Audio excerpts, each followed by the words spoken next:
The unexpected proposal, a dancer, a billionaire, and a love 20 years in the making welcome, dear listeners, to our special corner where the most beautiful stories come to life and awaken the deepest emotions of the heart. Today, I've brought you a story that will captivate you from the very first moment. It's the story of Eleanor Green, a 30-year-old virgin dance teacher who received the most unexpected proposal of her life, to have a child with her best friend, who had become a millionaire. Welcome to the endless story. Before we dive into this journey of love and courage, tell me in the comments, what's your name, and where are you watching us from? The story I share today began in the port city of Brighton, where Eleanor Green danced her dreams while living a tranquil, simple life. She never imagined that her childhood friend, now a magnate of the port business, would arrive with a proposal that would change everything and reveal a love that had grown in silence for over 20 years. Grab your coffee, get comfortable, and come discover how an unexpected proposal can reveal the truest love of our lives. A childhood bond. The sound of waves crashing against Brighton Pier mingled with the soft music echoing from the cultural center. Eleanor Green adjusted her messy bun and watched her students execute the contemporary dance sequence she had taught. Each movement flowed like the tides she had known since childhood, growing up in that port city that pulsed between the modernity of large ships and the nostalgia of the historic old town. At 30, Eleanor had found her peace in simplicity. Her mornings began with strong coffee in the kitchen of her compact apartment in Hove, followed by classes at the cultural center, and on free afternoons, long walks on the beach. She sought nothing more than that. Dance as an expression of her soul, the sea as a constant companion, and the tranquility of a life without major upheavals. "Teacher Ellie, is everything all right?" asked Lily, one of her most dedicated students, noticing that she seemed distant. "Of course, dear. Just thinking about the choreography for next month's festival." Eleanor smiled, but her thoughts were far away. There was something in the air that March afternoon that left her uneasy, as if the wind brought changes she couldn't yet decipher. As she put away the sound equipment, her phone vibrated. A simple message, but it made her heart race. "I need to talk to you. Can I come over tonight? It's important. Arthur, Arthur, Arthur Reed." The name alone was enough to transport her 20 years back in time, when they were just two children running through the school hallways. He was always impeccably dressed, even at 12. She, in simple, but always clean, clothes her grandmother managed to provide. They had grown up in Brighton, but in completely different realities. Arthur was the only son of Robert Reed, owner of one of the country's largest port logistics companies.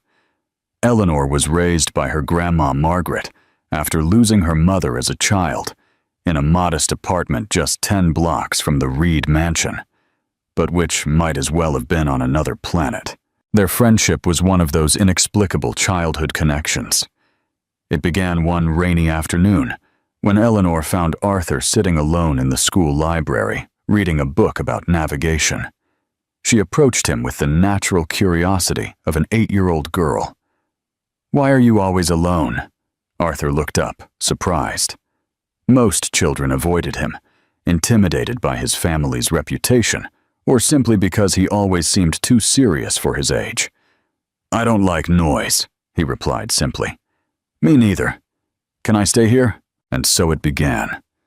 Entire afternoons in the library, then walks through Brighton's old town, Arthur talking about the ships arriving at the port, Eleanor showing him the dance steps she learned in free classes at the community center. He was fascinated by her grace, she by the way he knew every detail of the city and the sea. Eleanor's grandma Margaret adored it when Arthur came over for dinner. "That boy has a kind heart," she always said. "Money doesn't change that." When they turned 16, their friendship faced its first real test. Arthur's father died in a maritime accident during a routine inspection on one of the company's ships. His mother, devastated by the loss, fell into a deep depression and moved to France, leaving Arthur alone with the responsibility of a business empire he had inherited prematurely. Eleanor was the only person who managed to break through the barrier of pain he erected around himself in those difficult months. She spent hours sitting beside him in his room, sometimes just in silence, other times dancing softly when she perceived he needed something to calm his wounded soul. "You don't have to carry everything alone," she would whisper to him on nights when she found him studying business reports late, trying to understand the adult world he had been forced to accept. "If I don't carry it, who will?" he would reply. But he always held her hand when she offered it. At 18, their paths diverged geographically, but not emotionally. Arthur left Brighton to study business in London, preparing to officially take over the company. Eleanor won a scholarship to study dance at a renowned school in Birmingham. The goodbyes were harder than they imagined. "You'll forget me when you're dancing on the big stages," Arthur said the last night before her trip. "Impossible. You're in every movement I make." He kissed her forehead, a tender gesture that carried all the affection of years of friendship. "Promise we'll always be friends forever." They kept in touch religiously during the first few years. Letters, then emails, calls on Sundays. Arthur talked about the pressure of running a company at 20, the difficult decisions, the loneliness of always being surrounded by people who saw him merely as the reed heir. Eleanor shared her artistic discoveries, her performances, her dreams of one day having her own dance school. But adult life has a cruel way of creating distance. Calls became more spaced out, emails shorter. When Eleanor returned to Brighton at 25, after a knee injury that ended her career as a professional dancer, she discovered that Arthur had become what his father always dreamed of, a respected and feared businessman, absolute owner of an empire that expanded beyond Brighton's port. They met a few times in the following years, casual encounters in the city center, always cordial, but laden with a distance that hurt more than either of them was willing to admit. Arthur seemed enveloped in an invisible armor, always accompanied by advisors or girlfriends, who lasted only a few months. Eleanor had focused on rebuilding her life through teaching, finding a new form of fulfillment in transmitting dance. Now, at 30, it had been over 2 years since they had spoken directly. Eleanor typed her response with trembling fingers. "Of course, I'll be home from 8. The rest of the afternoon passed in a blur. Eleanor tried to concentrate on the advanced class, but her mind constantly drifted back to Arthur.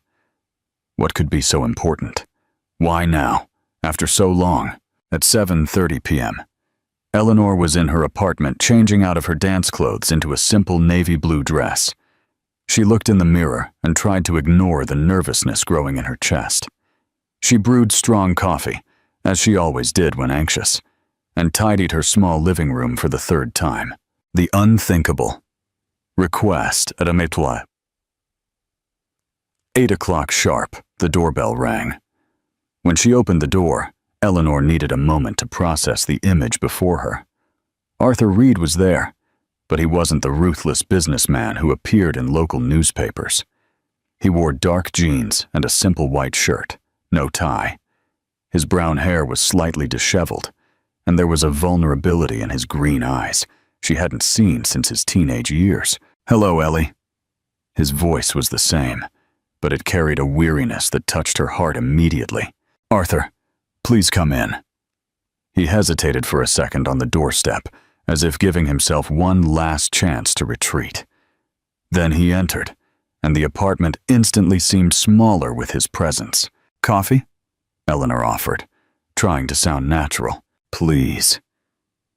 They sat at the small kitchen table, as they did when they were teenagers at Grandma Margaret's house. The silence wasn't awkward, but it was charged with expectation. "Are you all right?" Eleanor finally asked. "You look tired." Arthur smiled for the first time, a small but genuine smile. "You always manage to read me better than anyone else. It's part of having grown up together." He took a sip of coffee and sighed. "Ellie, I need to ask you something, and I know it's going to sound completely crazy." Eleanor felt her heart race. "What is it, Arthur?" Arthur looked at her directly, with the same intensity as when they were children, and he was about to share some important secret. "I want to have a child." The phrase hung in the air. Eleanor blinked, processing. "That's wonderful, Arthur. Have you found someone special?" "No," he shook his head. "I haven't, and that's exactly the problem." Eleanor frowned, confused. "Over the past 10 years, Arthur continued, I've had relationships that never lasted more than a few months. Incredible women, but all interested in Arthur Reed, the businessman. None of them truly knew me. None of them saw me as simply Arthur." His voice carried a deep sadness that made Eleanor want to reach for his hand, but she restrained herself. "I wake up every morning in an empty penthouse. I go to an office where I'm surrounded by people who depend on me. I come home alone and fall asleep alone. I'm 36, Ellie. I have enough money to support 10 families, but I don't have a family."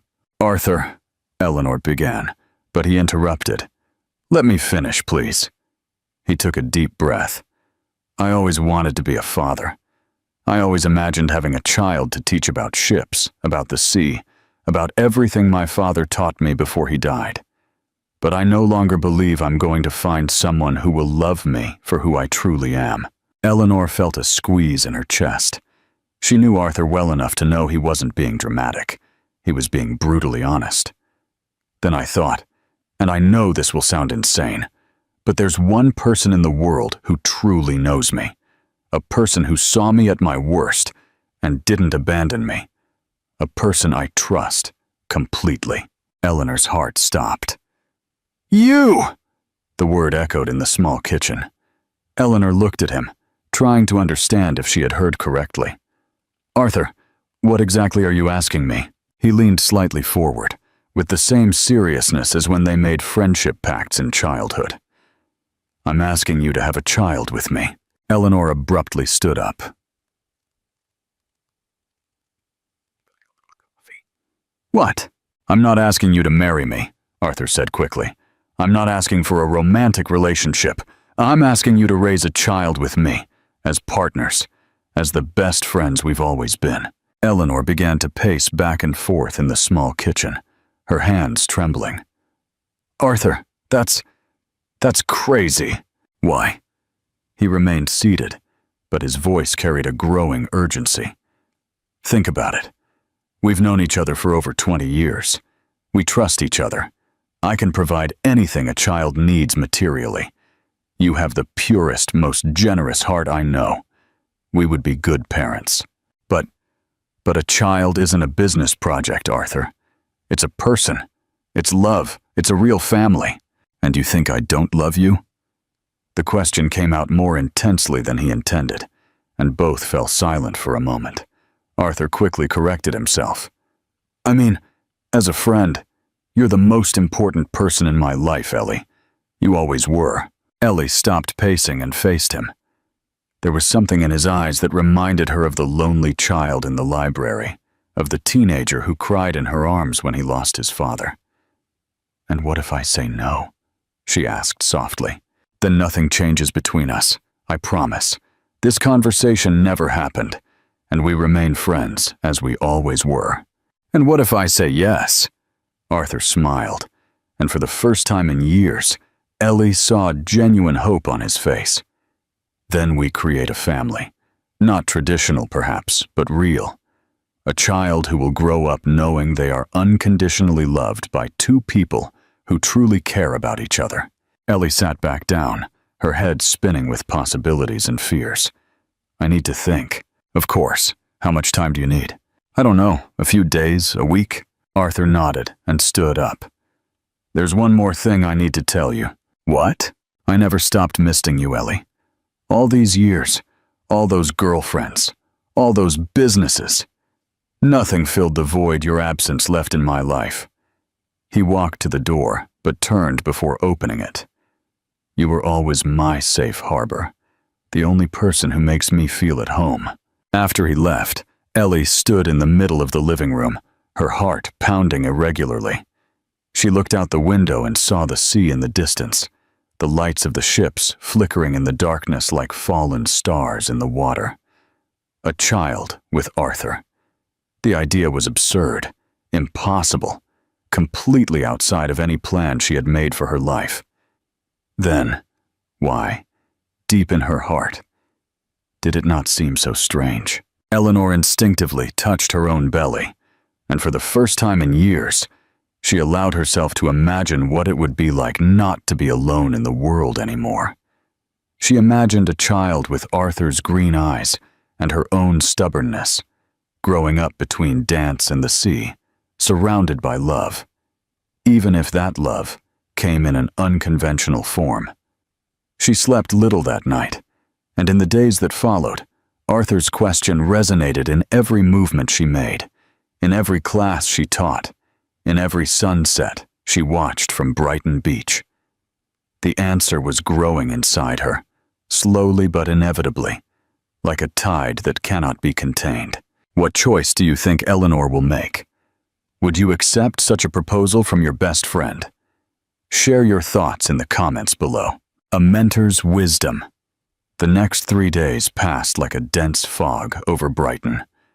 Eleanor woke before dawn, unable to go back to sleep, and walked along the deserted beach as the first rays of sun painted the sea golden. Arthur's words echoed in her mind with every step on the wet sand. "You were always my safe harbor." During classes, she could only concentrate halfway. Her movements maintained technical precision, but the passion that normally overflowed when she danced was missing. Lily, her most observant student, commented after a particularly tense class, "Teacher Ellie, you're dancing with your mind, not your heart. Has something happened?" Eleanor forced a smile. "Just personal matters, dear. Nothing that will affect our classes." But the truth was that Arthur's proposal had completely disrupted her orderly world. At night, sitting on her balcony with a partial view of the sea, she found herself imagining impossible scenarios. A child running on the sand, Arthur teaching about the ships passing in the distance, she herself cradling a baby while singing melodies she had learned from Grandma Margaret. On Thursday morning, after another restless night, Eleanor decided she needed advice. There was only one person in Brighton who knew her history with Arthur and who could help her see the situation clearly. Professor Mary lived in an old house in the historic old town near the Maritime Museum. At 74, she had been Eleanor's mentor since adolescence, the person who had recognized her talent for dance and encouraged her to pursue her dreams, even when they seemed impossible for a poor girl from Brighton. "Eleanor, my dear," Mary greeted her with a tight hug. "What a wonderful surprise. Come in, come in. I just made muffins." Mary's house was a refuge from time. Antique furniture, black and white photographs on the walls, the constant smell of cinnamon and coffee. They sat at the small kitchen table, surrounded by plants Mary grew in makeshift pots. "You didn't come here just for a social visit," Mary said, after pouring the coffee. "I know that look.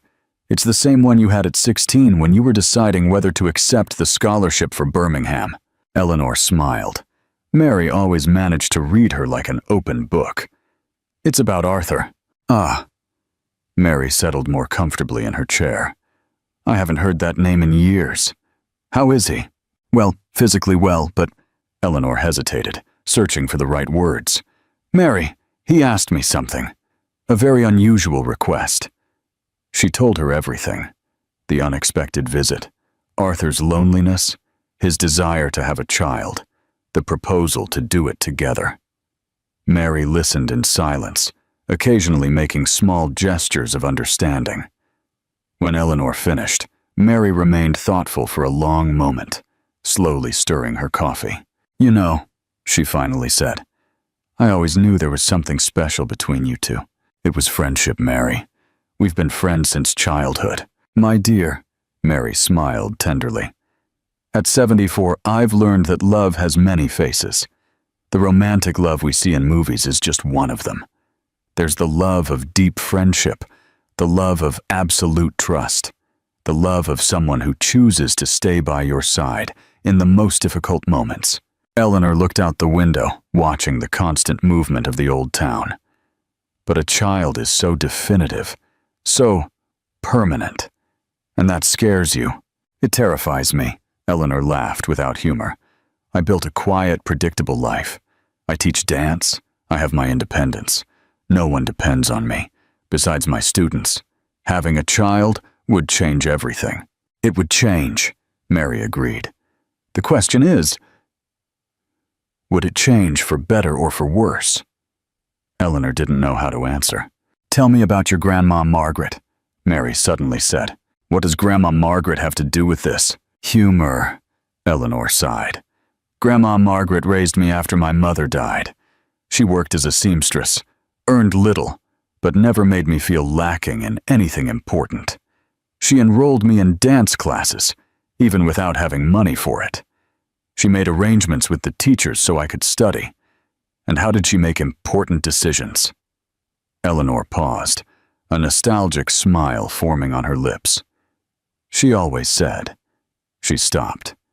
She said, "Eleanor, when you don't know which path to take, choose the one that makes your heart grow, not shrink." Mary nodded. "Wise woman. And then, does this proposal from Arthur make your heart grow or shrink?" Eleanor closed her eyes, trying to connect with her deepest feelings. She imagined herself pregnant. She imagined Arthur by her side during the months of gestation. She imagined a small child learning to walk between the two of them. "It grows," she whispered. "It scares me, but it grows. Then you already have your answer. But what if it doesn't work? What if the child complicates our friendship? What if Arthur changes his mind? And what if it does work?" Mary countered. "What if you discover you were meant to be a family? What if this child brings a happiness neither of you imagined possible?" Eleanor drank her coffee in silence, absorbing her mentor's words. "Can I tell you a story?" Mary asked. "Of course. When I was 25, I fell in love with a wonderful man. He asked me to marry him, offered a comfortable, stable life. But I was afraid of losing my independence, afraid that love wouldn't last. So I said no." Mary looked at the old photograph on the wall, showing a young dancer on a stage. 50 years later, I never married. I had a brilliant career. I traveled the world. I taught hundreds of students. But sometimes, on silent nights, I wonder what it would have been like if I had chosen love instead of fear. Do you regret it? I don't regret the life I had, but I learned that fear is not a good counselor for matters of the heart. Eleanor stayed at Mary's house until late afternoon. They talked about dance, about life, about the unexpected paths that destiny sometimes offers. When she finally said goodbye, Eleanor felt more centered, more connected with herself.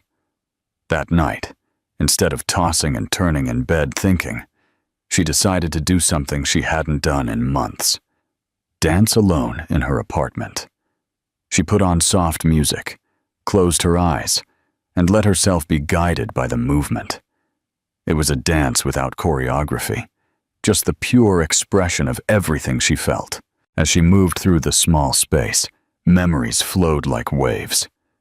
Arthur at 12, sharing half his snack because he knew she sometimes came to school without eating.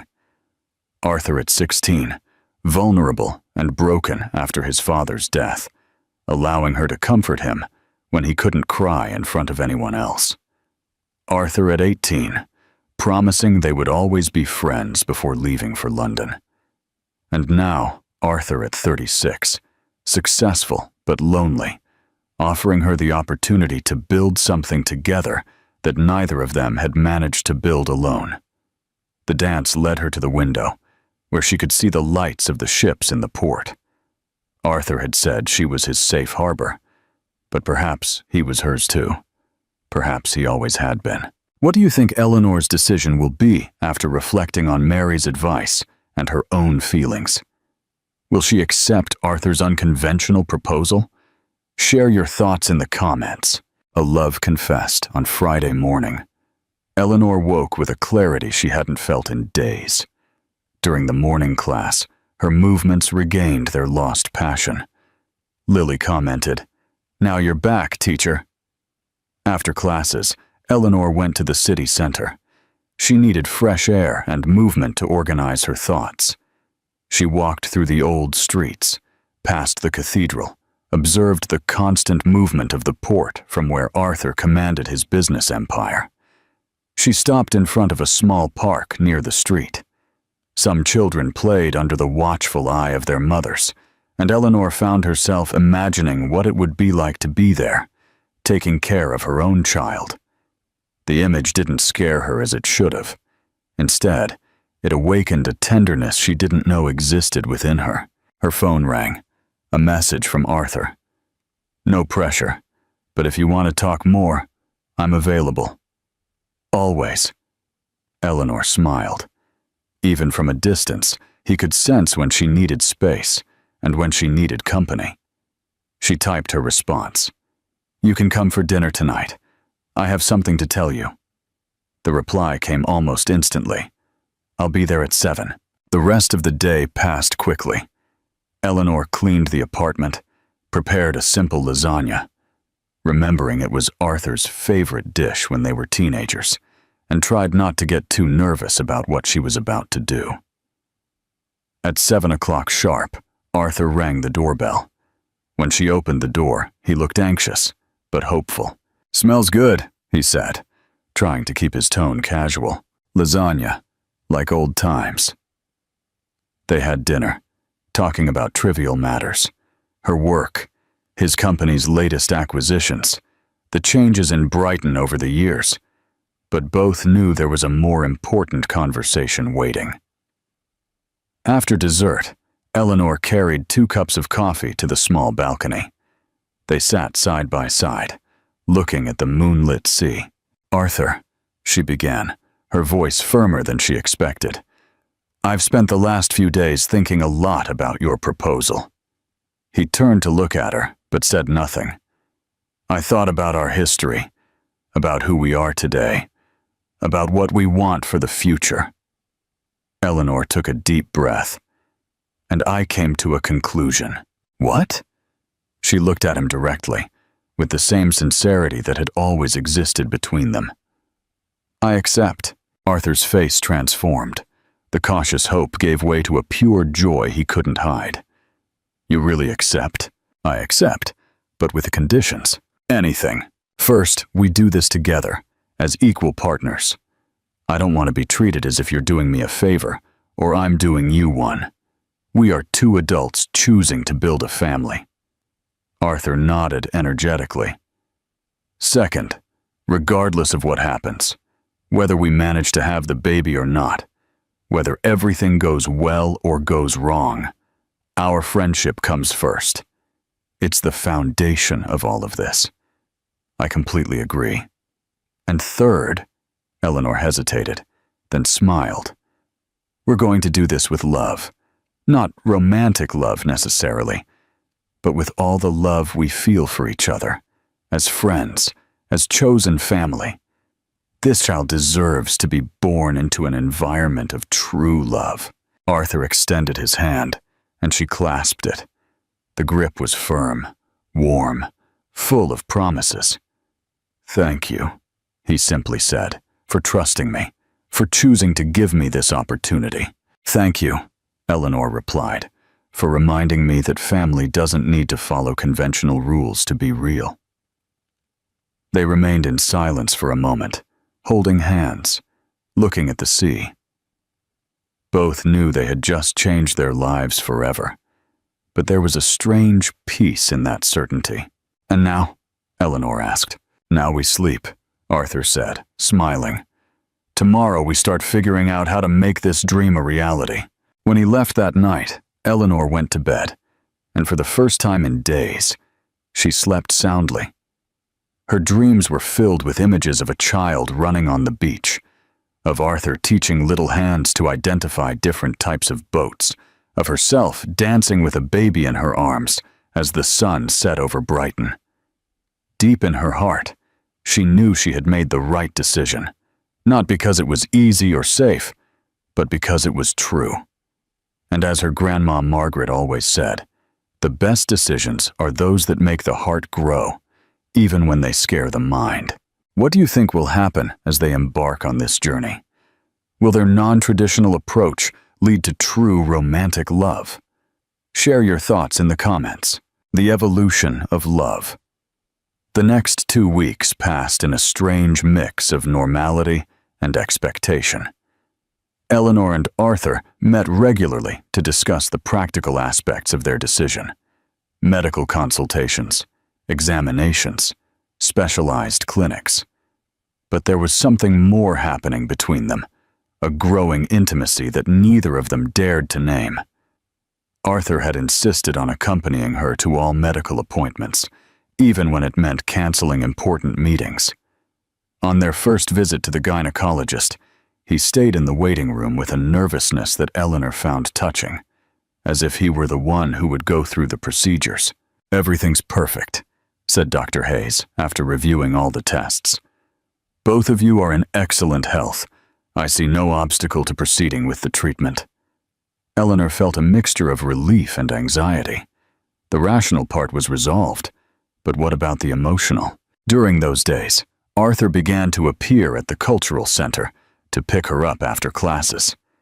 At first, he claimed he was passing by after meetings in the port area, but it soon became clear that he was making excuses to spend more time together. "You don't need to pick me up every day," Eleanor said one afternoon as they walked along Hove Beach. "I know, but I want to be present. I want you to know you're not doing this alone." There was something in the way he spoke, a tenderness that went beyond friendship. Eleanor perceived it, but didn't know how to interpret it. One night, after a quiet dinner at her apartment, Arthur was helping wash dishes when Eleanor noticed his hands trembling. "You're nervous," she observed. "I am," he admitted, without stopping to dry the dishes. "I can't stop thinking that in a few weeks you might be pregnant with our child." The word "our" resonated between them with unexpected emotional weight. "I'm nervous too," Eleanor confessed. "But it's a good nervousness, like before an important performance." Arthur smiled, but there was something restless in his eyes. "Ellie, can I ask you a question?" "Of course. Do you ever imagine yourself as a mother? I mean, do you really imagine yourself?" Eleanor dried her hands and leaned against the kitchen counter. "Every day since I accepted. And do you imagine yourself as a father?" "Constantly." Arthur turned to look at her. "I imagine teaching our child about ships, about the sea. I imagine you dancing with them in your arms. I imagine the three of us watching the sunset on the beach." "The three of us," Eleanor repeated softly. The image was more comforting than it should have been. "It's strange," Arthur continued, "how something that started as a practical idea is becoming more emotional than I expected." Eleanor felt her heart race. "More emotional how?" Arthur hesitated, as if he were on the edge of a cliff, as if it wasn't just about having a child, as if it was about us building something together. The silence that followed was charged with unspoken possibilities. Eleanor looked at Arthur. She really looked. And she saw not only the childhood friend or the successful businessman, but a man who was falling in love with the idea of them as a family. And to her surprise, she realized that she was too. "Arthur, I'm sorry," he said quickly. "I don't want to complicate things. I know we agreed it would be as friends, and don't apologize." Eleanor took a step towards him. I'm also feeling something different." They looked at each other for a long moment. Arthur slowly raised his hand, as if to touch her face, but stopped halfway. "I don't want to spoil our friendship," he whispered. "And what if it doesn't spoil it? What if it just completes it?" It was Eleanor who closed the distance between them. The kiss was hesitant at first. 20 years of friendship creating an intimacy that neither of them knew how to navigate romantically. But when Arthur pulled her closer, when she felt the urgency on his lips, everything seemed to fit perfectly. When they broke apart, both were breathless.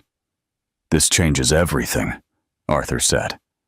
"Or maybe it just reveals what was always there," Eleanor replied. They talked late into the night, carefully exploring the new feelings that had emerged. It wasn't the overwhelming passion of the movies, but something deeper, love growing from the roots of absolute trust. "I think," Eleanor said as they sat on the sofa, her head resting on his shoulder, "I always knew you were special to me. I just never allowed myself to think about it romantically. Why not? Fear, perhaps. Fear of losing you if it didn't work out." Arthur kissed the top of her head. "You'll never lose me, Ellie, no matter what happens between us." The dream becomes reality. 2 weeks later, they were at the clinic for the first procedure. Eleanor was nervous, but Arthur's constant presence reassured her. He held her hand throughout the process, whispering words of encouragement. "Now we just have to wait," the nurse said with a professional smile.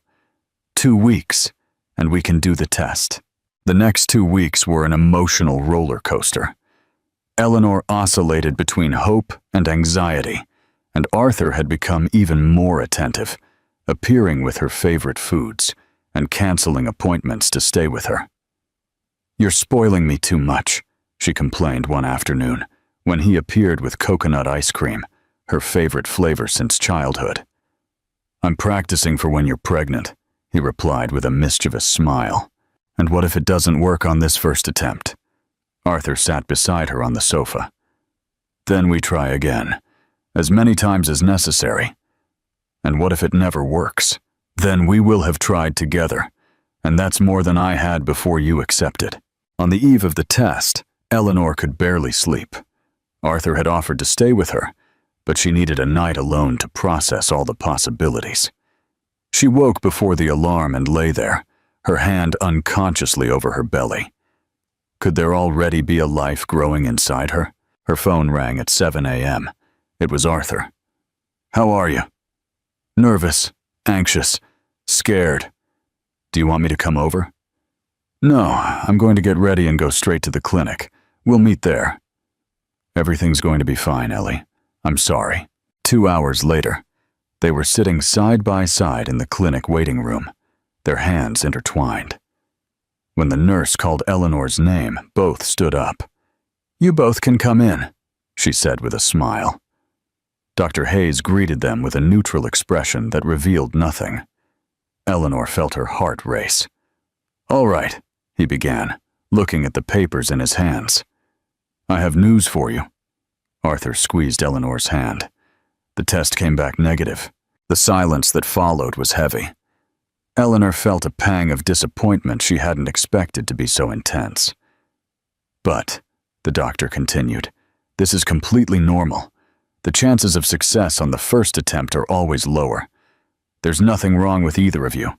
We can try again in the next cycle." Eleanor nodded, trying to hide her disappointment. Arthur put his arm around her. "It's all right," he whispered in her ear. "We don't give up." That night, instead of feeling defeated, they felt more united. They had dinner at her apartment, talking about everything except the test result. When it was time for Arthur to leave, neither of them wanted him to go. "Stay," Eleanor said impulsively. "Are you sure?" "Yes, I don't want to be alone today." Arthur stayed the night, but they slept in separate rooms. It was as if both knew they were on the verge of something greater, but weren't quite ready to take that step. The second attempt was scheduled for 3 weeks later. During that time, Their relationship continued to evolve naturally. Arthur practically moved into her apartment, spending most nights there. They cooked together, watched movies, talked late into the night. It was like living as a couple, but without physical intimacy. One night, 2 weeks before the second attempt, they were watching a movie when it started to rain heavily. The sound of the rain against the windows created an intimate atmosphere that neither of them could ignore. "Ellie," he said, "can I ask you an honest question?" She paused the movie and turned to look at him. "Always. Do you feel like we're trying to force something that should happen naturally?" The question took her by surprise. "What do you mean?" "I mean, this thing that's growing between us. Aren't we complicating something that could be simple?" Eleanor studied his face. There was vulnerability there, but also a quiet certainty. "What are you suggesting?" "I'm suggesting that maybe we should stop fighting what we're feeling." Eleanor's heart raced. "Ellie, I love you, Ellie." The words came out more easily than he expected. "Not as a friend. Well, also as a friend, but not just that. I love you as a man loves a woman. I think I always loved you. I just never had the courage to admit it." Eleanor felt tears well up in her eyes. "I love you too. Then why are we waiting? Why don't we try to create this baby in the most natural way possible?" The rain continued to pound against the windows when they kissed again, this time without hesitation. It was different from the first kiss, more urgent, more certain. "Are you sure?" Eleanor whispered as they broke apart. "I've never been so certain of anything in my life." They moved towards her bedroom as if dancing, each gesture deliberate and full of meaning. When Arthur carefully laid her down on the bed, Eleanor saw in his eyes all the love that had accumulated over 20 years of friendship. "You are my family," he said, caressing her face. "You always were." "And you are my home," she replied, pulling him closer. They made love with a tenderness neither of them had ever experienced. It wasn't just about pleasure or conception.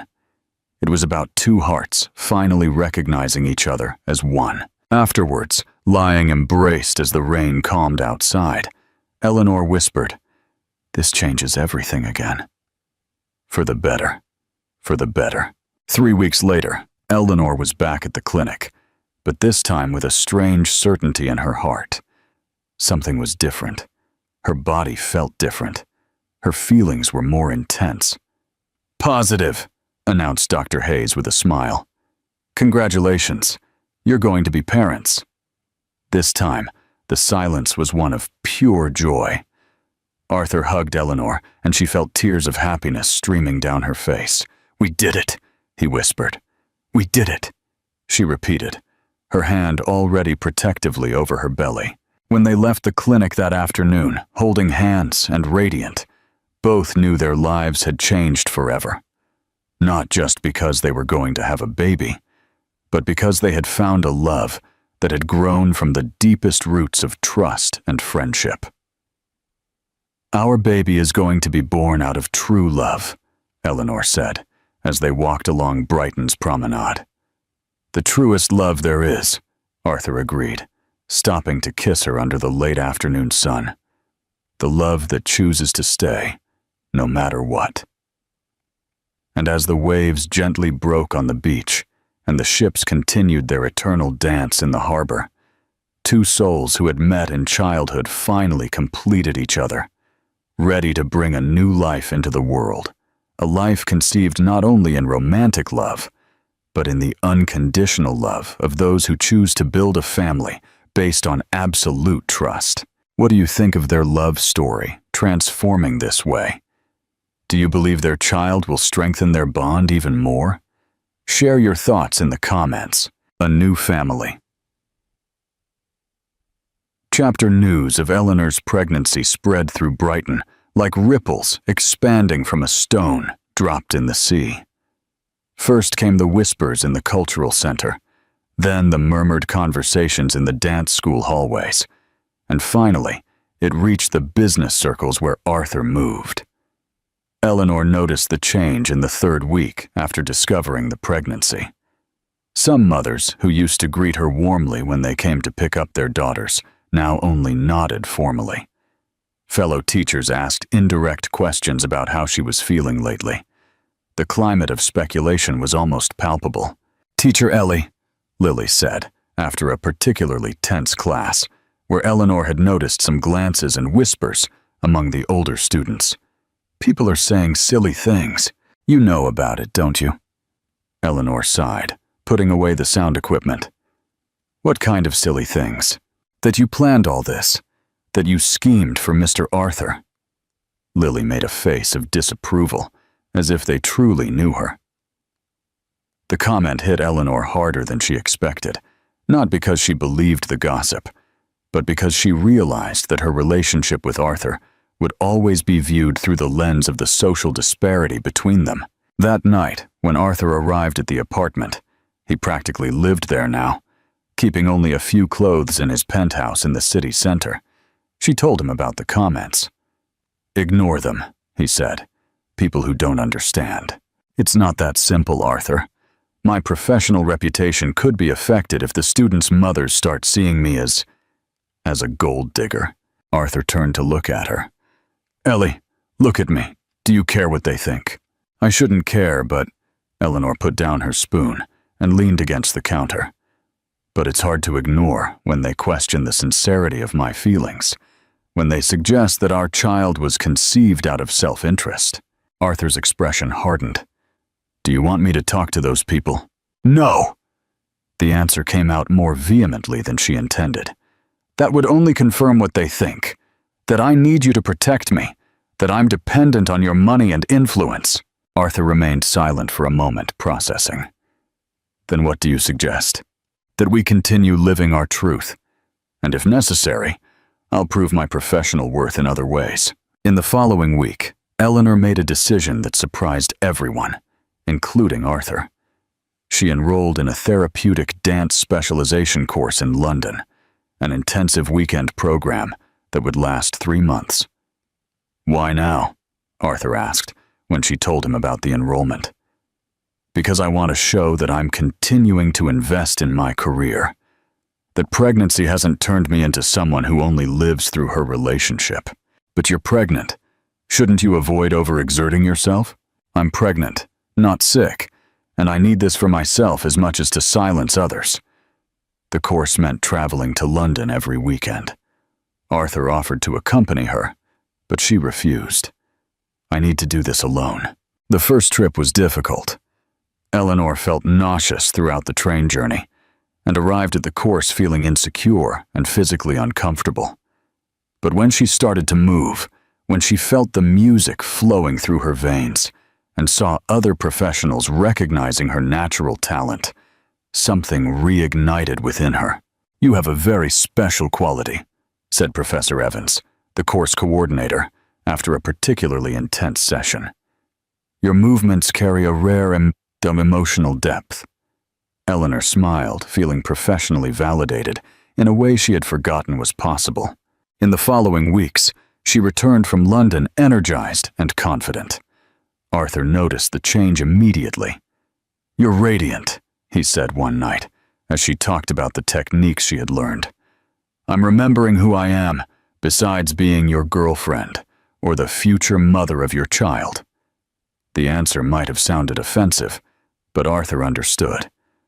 "And is that important to you?" "It's essential." The turning point came during the mid-course presentation. Eleanor had created a choreography that expressed the journey of motherhood, the fears, the joys, the transformations. When she finished dancing, the auditorium was silent for a few seconds before erupting in applause. Professor Evans sought her out afterwards. "Eleanor, have you considered teaching here in London? We have a vacancy for next semester." The offer was tempting and completely unexpected. A position in London would mean national recognition, professional growth, total financial independence. It would also mean leaving Brighton, That night, on the train back, Eleanor gazed at the landscape passing by the window and thought about the complexity of her situation. On one hand, she had the opportunity to definitively prove her professional worth.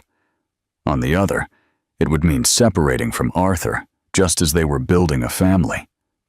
She decided not to tell him about the offer immediately. She needed to process the implications first. During the following week, she observed Arthur more attentively. She saw how he lit up when he talked about the baby, how he had started reading books on fatherhood, how he affectionately touched her belly every morning before getting up. She also noticed how he had changed his routine to adapt to their life together.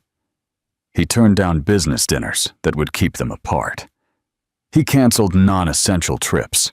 He delegated more responsibilities to be able to spend more time at home. "Don't you miss your old life?" she asked him one night as they watched a movie. "What life?" Arthur seemed genuinely confused. "Your life as a successful bachelor. Freedom to travel whenever you wanted. To go out with whoever you wanted." Arthur paused the movie and turned to look at her. "Ellie, my old life was empty. I had money, success, professional respect, but I came home to 4 silent walls every night. Now I have a family. But what if I received a job offer somewhere else? What if my career took me away from Brighton?" "Did you get an offer?" Arthur asked, sensing something in the way she had asked the question. Eleanor hesitated. Then she told him about the London proposal. He saw a series of emotions cross Arthur's face: surprise, concern, and finally something that looked like pride. "It's an incredible opportunity," he finally said. "It is, and you want me to accept it?" "I don't know. It's complicated." Arthur remained silent for a long moment. "Ellie, if you accept it, I'm going with you." "What?" His response completely surprised her. "I can manage the company from anywhere. Technology allows it, and London has the largest container port in England. It would even be beneficial for business." "Arthur, you can't just rearrange your entire life because I received a job offer." "Why not? Aren't you rearranging yours so we can have a family?" "That's different." "How?" Eleanor didn't know how to answer. She realized there were assumptions in her own expectations that she hadn't questioned. "Think about it this way," Arthur continued. "Wouldn't it be good for our child to grow up in an environment where both parents are professionally fulfilled, where neither of us had to choose between family and career?" The prospect was attractive, but Eleanor still had reservations. "What if people say you're following me because of the pregnancy, that you're being controlled by me?" Arthur laughed. "Ellie, let me tell you a secret. People who don't have a life of their own will always comment on other people's lives. We can't live based on what they'll say. But your company, your family, your roots, my company will prosper wherever I am, as long as I work well. And as for family," he gently touched her belly, "my family is here. My roots are wherever you two are." That night, lying in bed, Eleanor felt a peace she hadn't experienced since discovering the pregnancy. Not only because the London question was resolved, they had decided to accept the offer and move together, but because she finally understood that true love isn't about sacrificing for the other, but about growing together. "Arthur," she whispered in the dark. Thank you for not asking me to choose between you and my career. Thank you for not asking me to choose between my career and our family. Do you think we'll make it? A new life in London with the baby coming?" Arthur pulled her closer. "I'm sure, because we're not running away from anything. We're running towards our future." And as the sound of Brighton's waves lulled them to sleep, both knew they had made the right decision.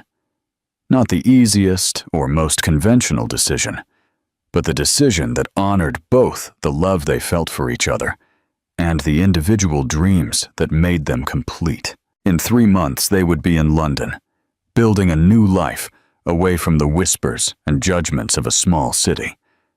But they would take with them everything that mattered: the love that had grown from the roots of the deepest friendship, the child who was growing as a symbol of that love, and the confidence that together they could face any challenge the future brought.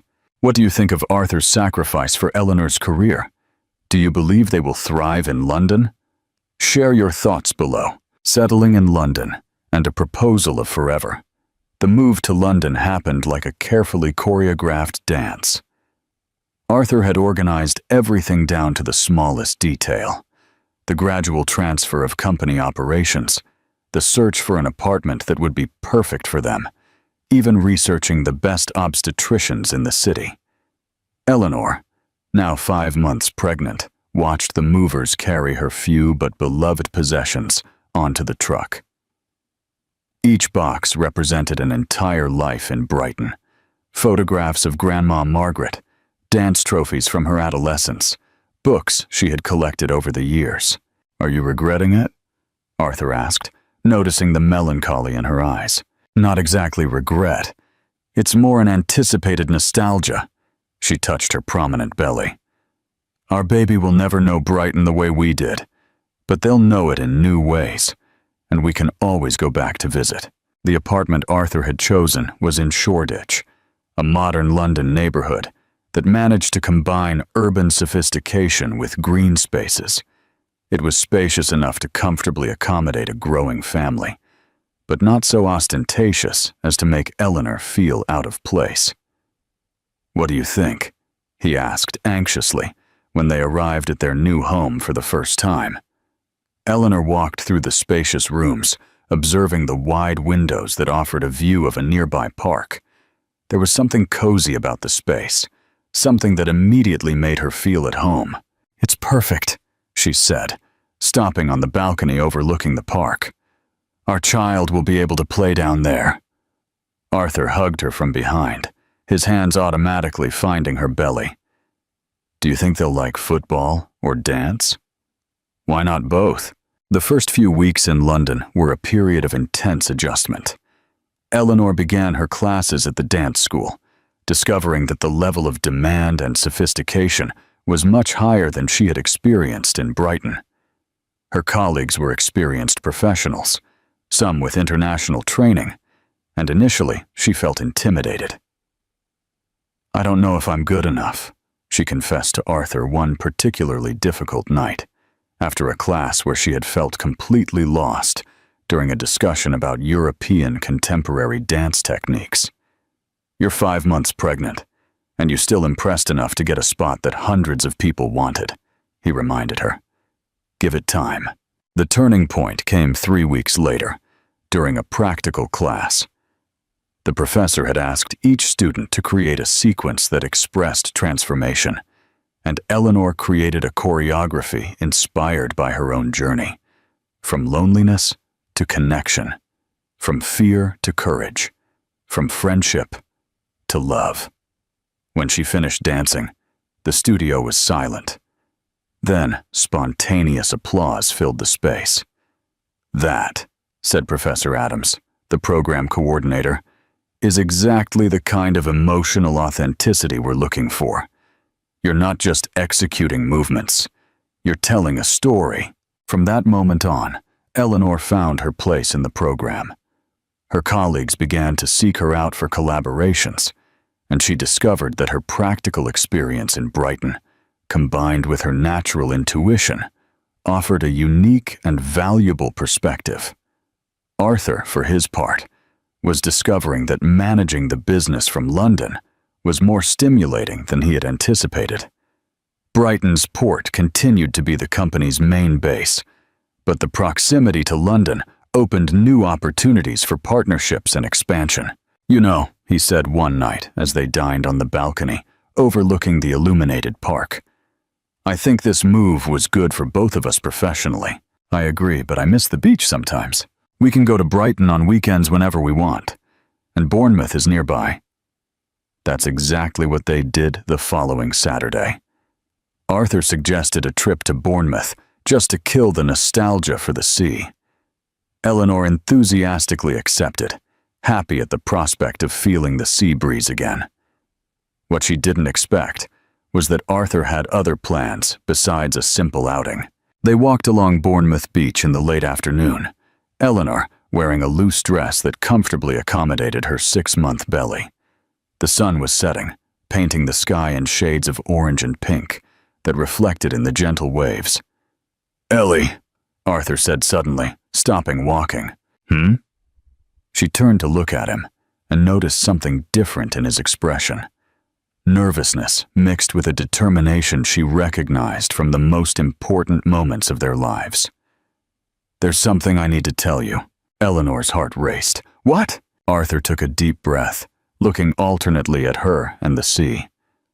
"When we were children, I used to imagine what my life would be like when I grew up. I dreamed of business success, professional achievements, recognition." He paused, watching a group of children playing on the nearby sand. "But I never dreamed of happiness. I never imagined what it would be like to wake up every day next to someone who truly loves me, or what it would be like to feel my child moving inside the belly of the woman I love." Eleanor felt tears forming in her eyes, anticipating where the conversation was leading. "You gave me all that, Ellie. You gave me a family. You gave me purpose. You gave me a home." Arthur knelt in the sand, pulling a small velvet box from his pocket. Eleanor brought her hands to her mouth, her heart pounding. "I know we started this as friends, deciding to have a child together, but it turned into something much bigger. It turned into the most beautiful love story I could imagine." He opened the box, revealing a delicate but dazzling ring, an emerald surrounded by small diamonds that captured and reflected the sunset light. "Eleanor Green, will you marry me? Not because we're having a baby, but because I can't imagine living the rest of my life without you by my side." Tears were already streaming freely down Eleanor's face. "Arthur, I promise I will love and respect you always. I promise I will support your dreams as much as you support mine. I promise our family will always be based on true love, not just convenience." Eleanor looked at the man kneeling before her, the lonely child who had become her best friend, the friend who had become the love of her life, the father of the baby growing inside her. She saw in his face all the sincerity and vulnerability that had always characterized their most important moments. "Yes," she whispered. Then she repeated louder, "Yes, of course, yes." Arthur stood up and kissed her as he placed the ring on her finger. The kiss was salty with both their tears, sweet with happiness, and deep with the love that had grown so organically and truly. When they separated, Eleanor admired the ring. "It's beautiful. How did you know exactly what I'd like? The emerald reminds me of the color of the sea here in the north. I thought it would be a way to always carry a little piece of where our story began."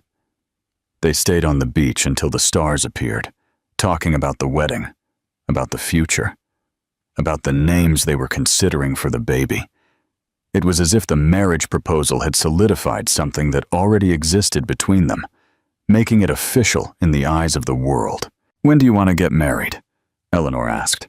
"Before the baby is born. I want them to arrive into an officially constituted family. Something simple, intimate." "I agree. Just the people who really matter." In the following week, they began to plan a small but meaningful wedding. They decided to hold it in London, in a historic chapel in the city center, followed by an intimate dinner for about 20 people. The guest list was carefully considered. Professor Mary, a few close colleagues from both, Arthur's oldest employees, and some of the new friends they had made in London. "You know what's funny?" Eleanor said one night, as they addressed the invitations by hand. 6 months ago, if someone had told me I'd be planning my wedding in London, pregnant with my childhood best friend's child, I would have thought it was impossible. And now it seems like the only thing that made sense to happen. The wedding dress was a small adventure in itself. Eleanor wanted something that would comfortably accommodate her 7-month belly, but still make her feel beautiful and special. After several frustrations in traditional shops, She decided to create her own dress with the help of a seamstress as recommended by a colleague from the dance school. The result was a champagne-colored silk dress with an empire cut that flowed gracefully over her pregnant silhouette. Simple but elegant, exactly as she wanted. In the week of the wedding, Arthur was surprisingly nervous. "It's just a wedding," Eleanor teased, finding him pacing the apartment. "We already live together. We're already having a child. What could go wrong?" "What if you change your mind at the last minute?" he asked, only half joking. Eleanor stopped what she was doing and approached him. "Arthur Reed, do you really think that after everything we've been through, all the decisions we've made together, I would change my mind about marrying you?" "No, but there are no buts. You are my gift from destiny, my best friend, my great love, the father of my child. There is nothing in this world that would make me change my mind about spending the rest of my life with you." The eve of the wedding was quiet. They had dinner at home, talked about what it would be like to wake up the next day as husband and wife, and Arthur spent a long time with his hand on Eleanor's belly, quietly talking to the baby. "Tomorrow your parents get married," he whispered, "and you'll officially be a Reed Green." "Or Green Reed," Eleanor corrected, smiling. "Or we create a completely new name, Reed Green Family. I think we'll have time to decide that." That night they slept embraced, Arthur with his hand protectively over Eleanor's belly, both dreaming of the future they were about to formalize. It was the end of one chapter and the beginning of another. No more just a couple expecting a baby, but a family about to become complete in every possible sense. Only a few hours remained until they became husband and wife, and both could barely wait to take that final step towards the future they had built together. Brick by brick, choice by choice, with all the love and care two people can dedicate to creating a true family. What are your thoughts on their unconventional path to marriage? Do you believe their love will continue to grow after the baby arrives? Share your predictions in the comments. A new life, a complete family. The wedding took place on a golden October morning at St. Jude's Chapel in London's historic centre. Eleanor woke up with butterflies in her stomach, a combination of pre-wedding nerves and the baby's increasingly active movements, now at 8 months. "Good morning, Mom," Arthur said, gently kissing her forehead. "How are you two feeling today?" "Anxious to officially become a family," she replied, her hand automatically going to her belly. The ceremony was exactly as they had dreamed, intimate, emotional, and full of meaning. Professor Mary had made the trip from Brighton especially for the wedding, and her tears of joy during the vows were one of the most touching moments of the morning. "Arthur Reed," Eleanor said during her vows, her voice firm despite the emotion. "You were my first friend, my greatest confidant, and now you are the love of my life. I promise to walk by your side in all the adventures life brings us."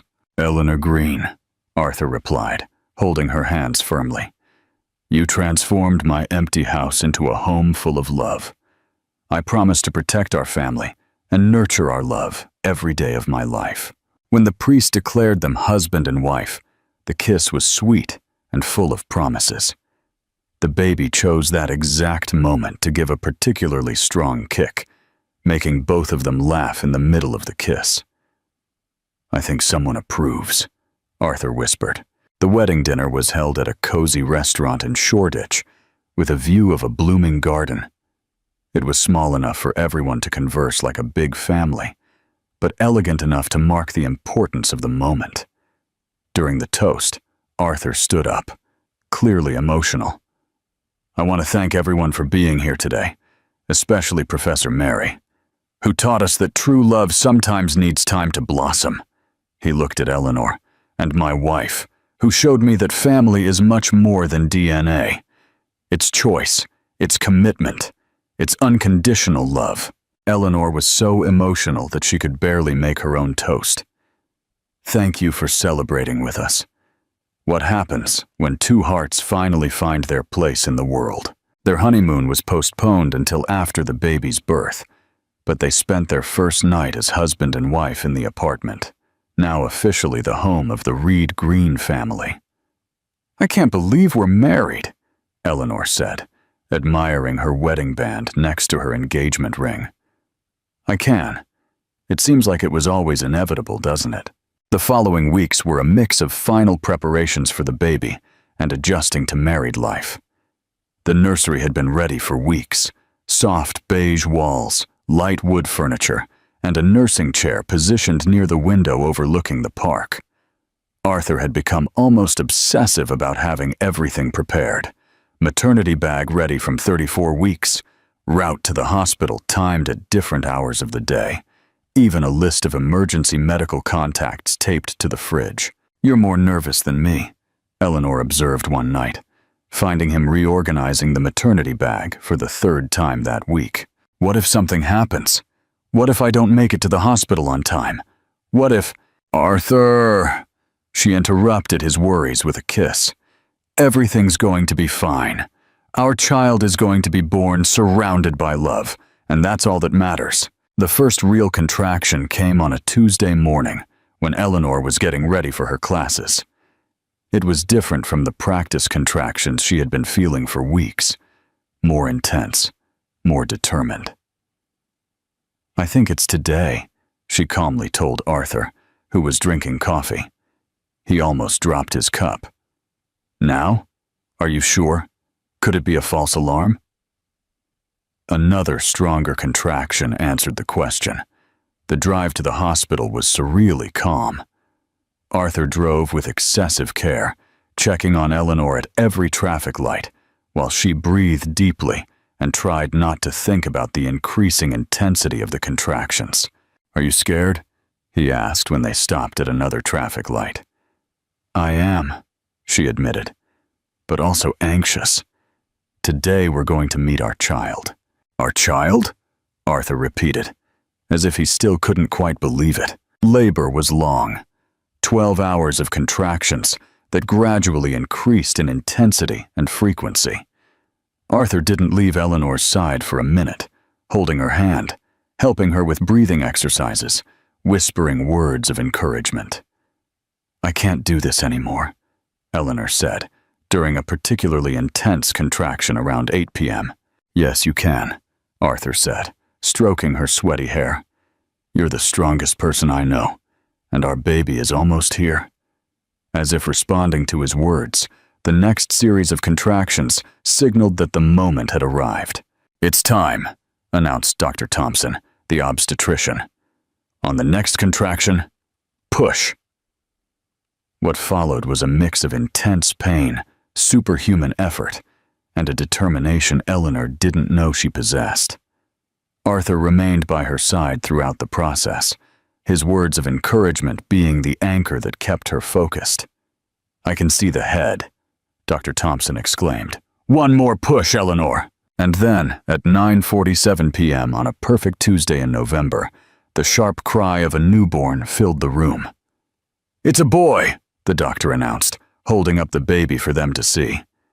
Eleanor collapsed in tears of relief and absolute joy. Arthur was also crying, looking at his son with an expression of complete awe. "He's perfect," Arthur whispered, when the nurse placed the baby on Eleanor's chest. The baby truly was perfect. Small, but healthy. With dark hair like his father's, and a delicate nose like his mother's. When he opened his eyes for the first time, they were a deep blue that would probably change with time. "Hello, Daniel," Eleanor whispered, gently touching her son's cheek. "We finally meet you." Daniel Reed Green weighed 7 pounds, 1 ounce, and measured 20 inches, numbers that would forever become important in his parents' memory. The first night in the hospital was magical and exhausting at the same time. Daniel immediately showed he had his own personality, calm when held by one of his parents, but expressive about his needs when he was hungry or uncomfortable. "He already knows what he wants," Arthur observed, rocking his son while Eleanor tried to rest. "He takes after his father," she murmured, drowsy but smiling. The first few days at home were a complete revolution in their routine. Arthur had taken 2 full weeks off work, something his oldest employees had never seen happen. He was completely dedicated to learning how to be a father. Diaper changes, baths, sleepless nights split equally with Eleanor. "You don't have to do everything," Eleanor said one morning, finding him preparing breakfast while rocking Daniel with one hand. "I want to do everything. I want to be present in every moment." Daniel proved to be a relatively easy baby, but even so, the adjustment was intense. Eleanor discovered that breastfeeding, though natural, required practice and patience. Arthur discovered that he could function with much less sleep than he imagined, as long as it was for a good cause. "You know what's funny?" Eleanor said one night while breastfeeding Daniel in the nursery chair. "I used to think my life was complete. Dance, independence, tranquility. Now I realize I was just waiting for you two." Arthur, who was organizing the baby's clean clothes, stopped to look at the scene, his wife holding his son, both bathed in the soft lamplight. "I also spent my days chasing contracts and meetings, thinking that was success. But real success is this. It's waking up every morning knowing I have a family that loves me." When Daniel turned 1 month old, they made their first trip back to Brighton. It was important for both of them that the baby knew the city where his parents had grown up and fallen in love. Professor Mary received them as if Daniel were her own grandson, crying with emotion as she held him for the first time. "He has your eyes, Eleanor, but Arthur's smile," she observed. They walked along the promenade where they had taken so many walks in childhood and adolescence, now as a complete family. Daniel slept peacefully in his stroller, apparently approving of the sea breeze. "One day we'll tell him how it all began," Arthur said, stopping at the same spot where he had proposed. "We'll tell him it started with a crazy proposal and turned into the most beautiful love story in the world," Eleanor replied. Enduring love and a growing family. 3 months later, when Daniel was already smiling responsively and beginning to show his unique personality, Eleanor returned to her classes in London. It was a big step to leave her son for the first time to go back to work. "Everything's going to be fine," Arthur reassured her that first morning. "I'll be with him all the time, and you're just a call away." "I know, it's different." But when Eleanor started dancing again, when she felt the music flowing through her veins and saw the respect in her students' eyes, she knew she had made the right decision. She could be a dedicated mother and a fulfilled artist. She didn't need to choose between the two. Arthur also discovered that fatherhood had changed his perspective on work. He delegated more, worked more efficiently, and always prioritized being home for dinner and for Daniel's bedtime ritual. "You've become an incredible father," Eleanor said one night, watching him read a story to Daniel, who was clearly more interested in trying to eat the book than listen to it. "I learned from the best mother in the world." When Daniel turned 6 months old, they had a small party in the apartment. It was incredible to see how the baby had become the gravitational center of their lives, without diminishing the love between them as a couple. On the contrary, it seemed to have intensified everything. During the party, while watching Daniel interact with the guests, trying to grab everything that came near his curious little hands, Arthur led Eleanor to a quiet corner of the balcony. "Remember when you asked me why I had chosen you to have a child?" he asked. "I remember. I said it was because you truly knew me, but it wasn't just that." "It wasn't?" "No. Because even without knowing it, I was already in love with you. I think I always was. I just needed an excuse to finally admit it." Eleanor smiled, her eyes shining with tears of happiness. "And I needed a reason to risk my heart. Thank you for giving me that reason." They looked at Daniel, who was being passed from lap to lap by the guests, charming everyone with his smiles and coos. "He's going to grow up knowing he's loved," Eleanor said. "He's going to grow up knowing that family is about choice, about commitment, about two people who decide to build something beautiful together, and about how true love sometimes comes disguised as a crazy proposal from a desperate friend," Eleanor added, laughing. "Hey, that proposal was great. Look where it brought us." That night, after all the guests had left, and Daniel was sleeping peacefully in his crib, Arthur and Eleanor sat on the balcony overlooking the park. It was one of their favorite rituals, a few minutes of shared silence at the end of the day, just absorbing the gratitude for everything they had built together. "Are you happy?" Arthur asked, a question that had become regular between them. "Completely." "And you?" "Happier than I ever thought possible." Eleanor snuggled closer to him, watching the city lights stretch to the horizon. Somewhere distant, she could imagine the sea of Brighton where it all began. Somewhere nearby, their son slept peacefully, dreaming his baby dreams. "You know what impresses me most?" she said. "What?" "How everything fit perfectly. Your loneliness, my need for purpose, our love that was just waiting for the right moment to bloom, as if the universe had a plan all along. Maybe it did. Maybe we were always destined to be a family. We just needed to grow enough to realize it." They remained in silence for a few more minutes, soaking in the perfection of that moment. It wasn't the flawless perfection of fairy tales, but the imperfect perfection of real life. Sleepless nights, worries about the future, daily challenges. But all of that wrapped in a love so deep and true that it made every difficulty worth it. "I love you, Eleanor Reed Green," Arthur said, using her full name for the first time since the wedding. "I love you, Arthur Reed Green," she replied, and both laughed at the affectionate formality. And as London continued its nightlife around them, as time passed in its eternal dance, and as their son slept protected by his parents' love, Arthur and Eleanor knew with absolute certainty that they had found their safe harbor forever. Their family was complete. Their love story had become reality. And whatever the future held, they would face it together, as it should have been from the beginning. The apartment in Shoreditch had grown along with the family. The walls were now decorated with Daniel's drawings, photographs of family vacations in Brighton, and certificates of both parents' professional achievements. Eleanor had opened her own therapeutic dance school, which had become a benchmark in London. Arthur had expanded the shipping company internationally, but always maintaining the balance between work and family. Daniel, now 5 years old, was a perfect blend of his parents. He had Eleanor's natural grace for movement and Arthur's intellectual curiosity for everything related to the sea.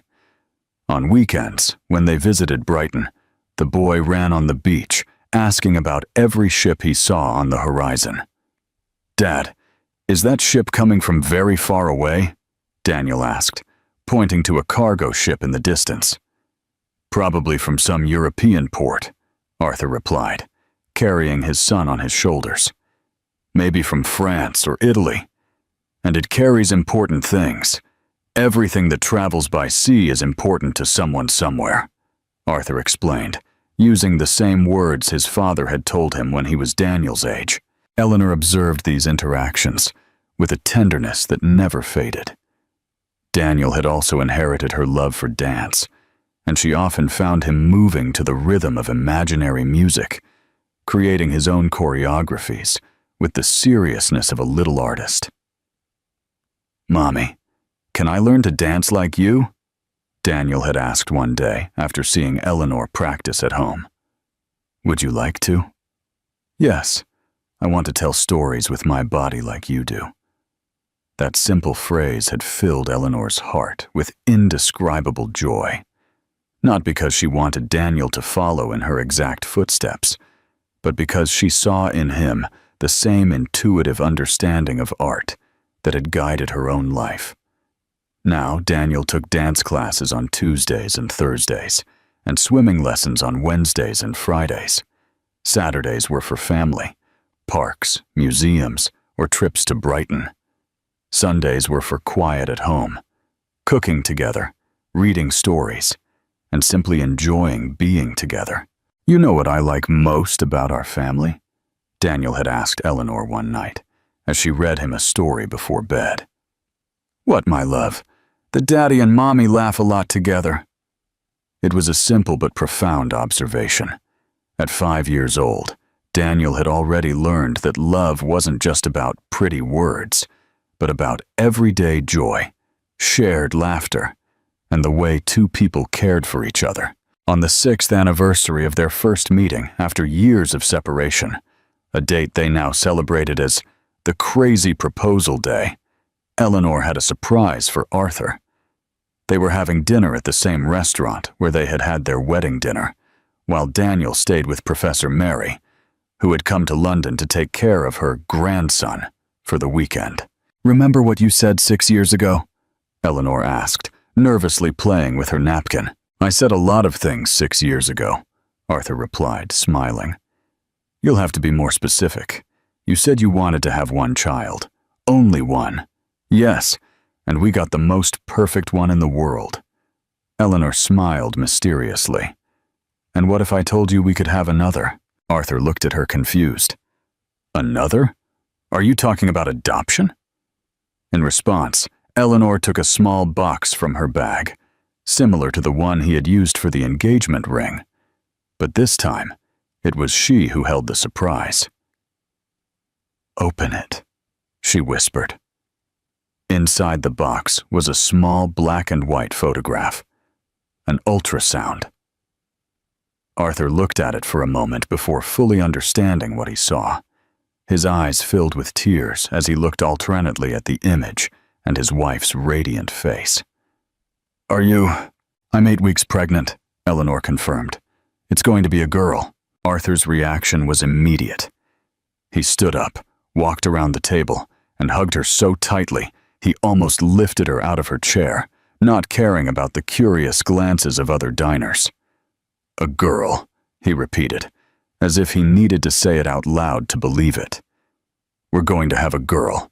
Daniel is going to be a big brother. Does he know yet? I wanted to tell you first, but I have a feeling he'll be excited." That night, when they picked Daniel up from Professor Mary's house, the three of them sat on the sofa to share the news. "Daniel," Eleanor began, "Daddy and I have something very special to tell you."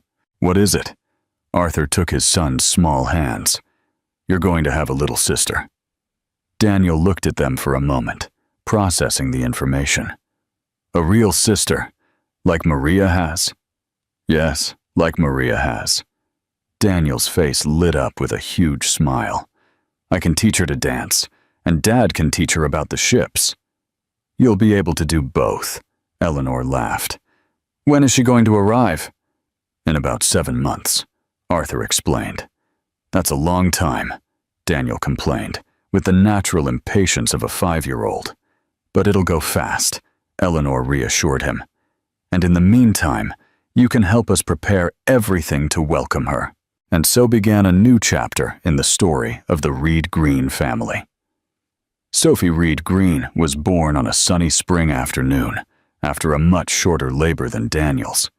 From the moment she opened her eyes, it was clear she had a completely different personality from her brother. While Daniel had been a contemplative and calm baby, Sophie was expressive and determined. She had Arthur's green eyes, but Eleanor's delicate facial structure, and from a very young age, she showed a natural inclination towards music and movement. Daniel took his role as big brother with adorable seriousness. He insisted on helping with everything. He sang to her when she cried, helped her choose her clothes, and had self-appointed himself as her official protector. "Sophie can't eat that," he would tell any visitor who tried to give her something inappropriate for babies. "She only drinks mommy's milk. She's too small for those toys," he would warn when someone offered her something inappropriate for her age. The family dynamic adjusted naturally to accommodate the new member. Eleanor had decided to take a full year of leave this time, wanting to fully enjoy Sophie's first few months. Arthur had reorganized his schedule even more to be present for all important moments. 2 children changes everything, Eleanor confessed to Arthur one night, as Sophie slept in her arms, and Daniel read a book on the sofa. For better or for worse? Definitely for the better, but it's more intense, more chaotic, more love than I thought possible to feel. Arthur looked at his family, his radiant wife despite her tiredness, his son concentrating on his book, his daughter sleeping peacefully. "You know what I think?" he said. "What?" "I think we were always destined to be a family of 4. Daniel needed a sister, and Sophie needed an older brother." As if she had heard the conversation, Sophie opened her eyes and smiled for the first time, a smile directed directly at her father. "I think she agrees," Eleanor whispered. 10 years after Arthur's first proposal, the Reed Green family had grown not only in number, but in every possible way. Daniel, now 15, had inherited his father's passion for maritime business and was considering studying naval engineering, but also maintained his love for dance as a form of personal expression. Sophie, at 10 years old, had proven to be a little entrepreneur in the making, organizing dance shows in the neighborhood and convincing half of Shoreditch to attend her performances. She had Arthur's business determination and Eleanor's artistic creativity. Eleanor had expanded her therapeutic dance school to 5 locations in London and had published a book on the use of dance in emotional healing. Arthur had been named Entrepreneur of the Year by the London Chamber of Commerce, but his favorite achievement remained coming home every night for family dinner. On a summer afternoon, while the entire family was in Brighton visiting Professor Mary, now 84 but still full of energy, they sat on the same beach where it all began. Daniel and Sophie played at the shoreline, building elaborate sandcastles that combined architectural precision with artistic creativity. Eleanor and Arthur watched them from their spot on the sand, holding hands as always. "Do you ever regret it?" Eleanor asked suddenly. "Regret what?" "Making that crazy proposal so many years ago." Arthur looked at her as if she had said something absurd. "Ellie, that crazy proposal gave me everything I didn't know I needed. It gave me you, it gave me our children, it gave me a family, it gave me a life worth living. Even if it was a very unconventional way to start, especially because it was unconventional." Arthur pointed towards their children. "Look at what we created. Not just 2 incredible children, but a love story that has grown for over a decade. A family that works because it's based on friendship, respect, and true love." Sophie ran towards them, sand even in her eyelashes. "Mommy, Daddy, come see our castle!" "Daniel says it's a 15th century fortress, but I say it's a princess dancer's palace. Why can't it be both?" Eleanor suggested, getting up to follow her daughter. "Exactly," Sophie exclaimed. "A fortress palace of warrior princesses who are also dancers." As they walked towards their children's elaborate sand creation, Arthur reflected on the journey that had brought them to that moment. The desperate loneliness that had led him to make that unthinkable proposal was now a distant memory, replaced by a fullness he hadn't known was possible. "Hey," Daniel said, when they approached the castle, "are you ever going to tell us the full story of how you met?" Eleanor and Arthur looked at each other and smiled. "Do you want the short version or the long version?" Arthur asked. "The long one," Danielle and Sophie said in unison, and as the sun began to set over Brighton Bay, painting the sky in the same golden tones of that afternoon, so many years ago when 2 childhood friends reconnected, Arthur and Eleanor began to tell the story. The story of how a desperate proposal had become the foundation of an extraordinary family. The story of how 2 hearts that had always been connected had finally found the courage to admit their love. The story of how the best life plans are sometimes the ones we never plan. And so, Eleanor concluded, as Sophie snuggled against her and Daniel leaned on Arthur's shoulder. We learned that sometimes the scariest decisions are the ones that lead us to the greatest happiness. And happily ever after?